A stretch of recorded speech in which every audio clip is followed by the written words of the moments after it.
we are going to be talking about the XCN price update real quick in this video. As the Onyxcoin ecosystem matures with the Goliath mainnet launch, which happened in Q1 2026, the choice between staking and farming is no longer just a high numbers.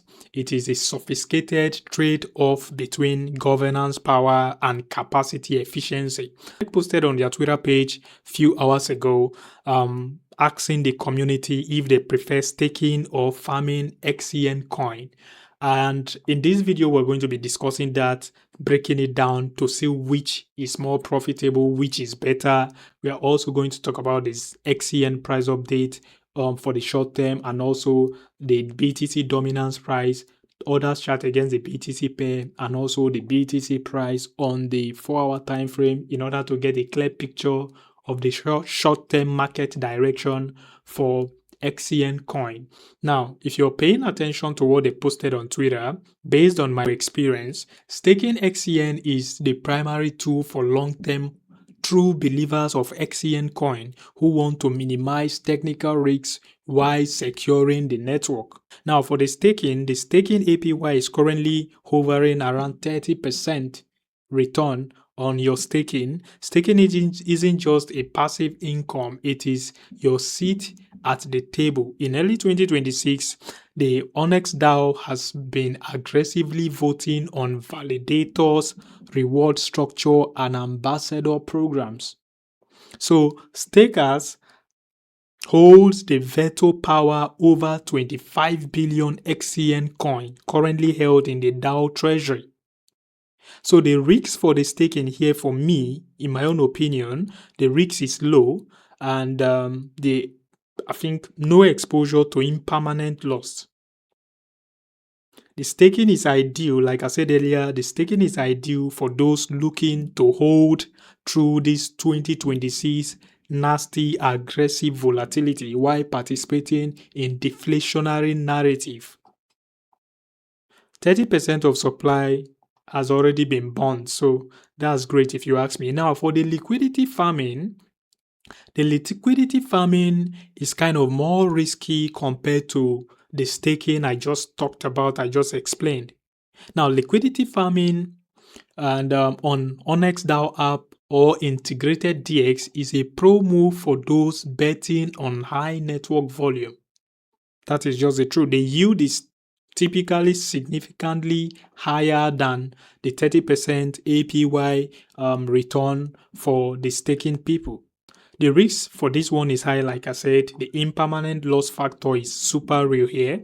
XCN has shown a massive January volatility surging over 200%, followed by a 64% pullback shortly after that pump. Now, if XCN moves relative to your pair, you may end up with a less XCN than if you had simply staked. That is just the math. The truth is, the liquidity farming is best for active traders who believe the XCN price will remain relatively stable or move sideways, consolidate for a while, or for those who want to sell the volatility rather than just the asset. So if you fall among that category, then the liquidity farming is better for you. But if you want to hold long term and you don't want to take excessive risks, then the staking is best for you, in my own opinion. Now, if you're paying attention, XCN is currently trading around 0.0047, and like I said in the previous video, I'm expecting something like this to happen, which at the end of the day, from the look of things, I think this potential move to the downside is likely to happen for XCN very soon. The volume on XCN is currently nothing to write home about, sadly. And if you're paying attention, we've been consolidating since God knows when, since April 1st, 2026. So I think we might just sharply tank to the downside the moment BTC starts making a sign to correct. You understand, to move down. The correction area I'm looking forward to for BTC is around $71,500 and also $70,000 for the correction. And this is a healthy correction because after forming SMC divergence, break a market structure shift, breaking a lot of structures, I think a pullback is necessary, just like we've pulled back while making this higher high, higher low. And if you're paying attention, the orders chart against the BTC pair, by the way, if you're yet to like this video, smash the like button, destroy the like button, subscribe to my channel if you haven't already. The orders chart against the BTC pair is still looking good as long as we hold above the multi-year support territory, which we are currently above. XCN holders, there's no cause for alarm. You just have to continue holding your bag, stake if you want to stake, liquidity, do liquidity farming if you want to do liquidity farming. But as long as the ratio crypto total market cap, excluding the top 10 crypto altcoins in the crypto space and also excluding BTC, remains above this multi-year trend line, support territory, there is no need to panic sell your XCN coin. The moment this orders chart against the BTC pair start pumping, altcoins are going to aggressively outperform BTC. XCN is going to be included as well. And you all know when it comes to pumping, XCN usually pumps the hardest. Like when it wants to pump, it usually pumps the hardest. So let's talk about the BTC dominance as well in order to get a clear picture of what we should be expecting for Onyxcoin, for XCN coin as well. The moment the BTC dominance start dumping aggressively to the downside, just like she did in 2021, 2017, Onyxcoin is going to explode. You can wake up and see 500% pump in a day, 1000% pump in a day by the time we enter into a full-blown altcoin season. Now, according to the orders chart against the BTC pair, the altcoin market peaked January 1st, 2022, and ever since then, we've been in a downtrend. The altcoin fell into a nasty, aggressive bear market since then, since 2022, January 1st.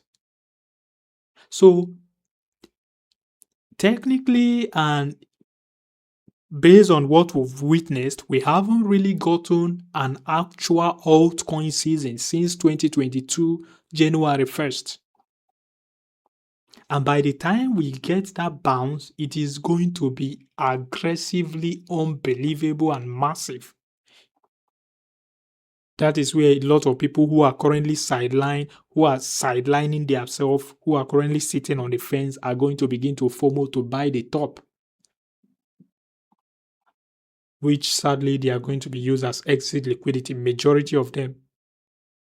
So if you have the liquidity now, if you have the capacity, I think it will make sense for you to begin to DCA into Onyxcoin, into XCN from now. I think I'm going to massively DCA by the time we enter September 2026, which is my bear market bottom projection. Latest first week of October 2026. And my target for BTC should be around, I'll begin to aggressively DCA the moment BTC taps into the 55 all the way to 45K territory. My worst case scenario is $40,000. But the moment, to be on the safer side, the moment you see BTC trading around the 55 and 45K, and it aligns with the September window and also the first week of October window, you have to aggressively go all in. Whatever I say, by the way, is strictly my own opinion and should not by any means be regarded as financial advice, but that is what I'm going to do. Like this video if you haven't already, subscribe to my channel. Peace out.